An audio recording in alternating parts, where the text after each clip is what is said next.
My name is Higgs and this is my friend Boson. Welcome to the Higgs world. Thanks for the introduction, Higgs. In this presentation, our goal is to offer you a quick summary of the research and conclusions. We follow inquiry-based learning model where students take lead in learning.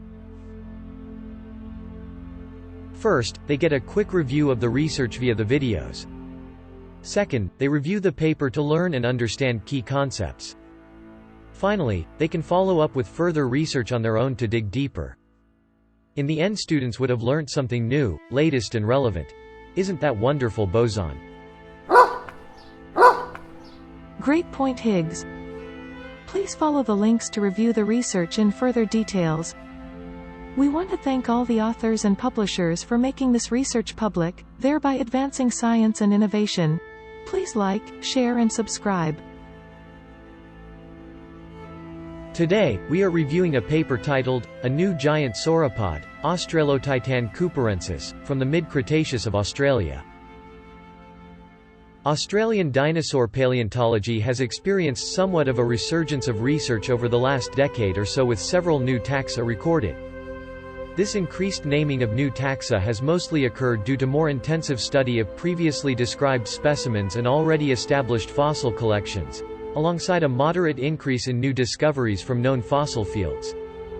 In this series, a new giant sauropod, Australotitan cooperensis, represents the first record of dinosaurs from the southern central Winton Formation of the Eromanga Basin, Australia. That is wonderful information, Higgs. Researchers estimate the type locality to be 270 to 300 meters from the base of the Winton Formation and compare this to the semi-contemporaneous sauropod taxa, Diamantinosaurus matildae.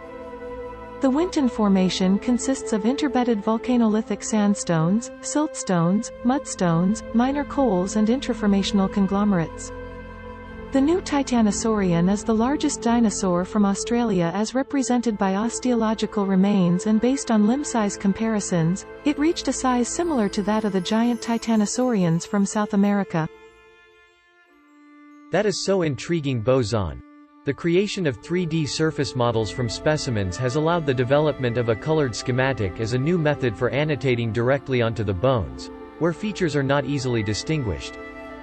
In addition, the use of a range of 3D alignment and rendering modes offers better geometric comparison, while allowing the identification of taphonomic basis.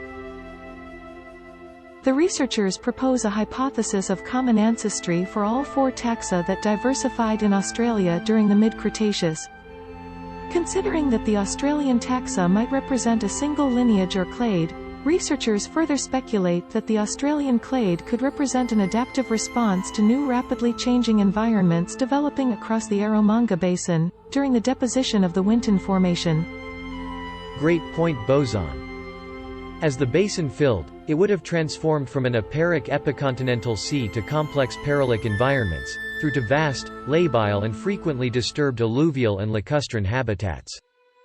Researchers speculate that such new and rapidly developing habitats drove the evolution of morphological diversity within the largest herbivores, the Titanosaurians, as new opportunities appeared across the landscape. Further research is recommended.